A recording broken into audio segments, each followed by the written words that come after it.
Pour réaliser les milliers de parfums qui s'étalent dans les vitrines des grands magasins, les parfumeurs doivent extraire puis assembler dans de subtils mélanges des centaines d'odeurs différentes. Le procédé sans doute le plus ancien est la distillation. La matière à traiter, souvent des fleurs ou autres végétaux, est placée sur un plateau percé dans la grande cuve d'un alambic. L'eau de la cuve, chauffée, se vaporise et s'imprègne d'huile essentielle.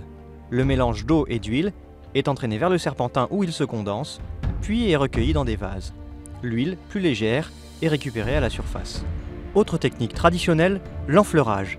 Les fleurs sont mises à macérer dans des matières grasses chauffées, huile ou graisse. Le tout est filtré à travers un tissu. L'extraction consiste à laver les plantes dans un solvant, hexane ou alcool. Après décantation, le solvant est vaporisé afin d'obtenir une pâte odorante, à partir de laquelle on produit de l'essence pure ou absolue. D'autres techniques d'extraction, plus récentes, existent également. Mais c'est surtout les méthodes de synthèse qui ont révolutionné la parfumerie. La reproduction d'odeurs par la chimie, en général à partir de dérivés pétroliers. Le premier parfum issu de synthèse a été le fameux Chanel numéro 5 en 1925.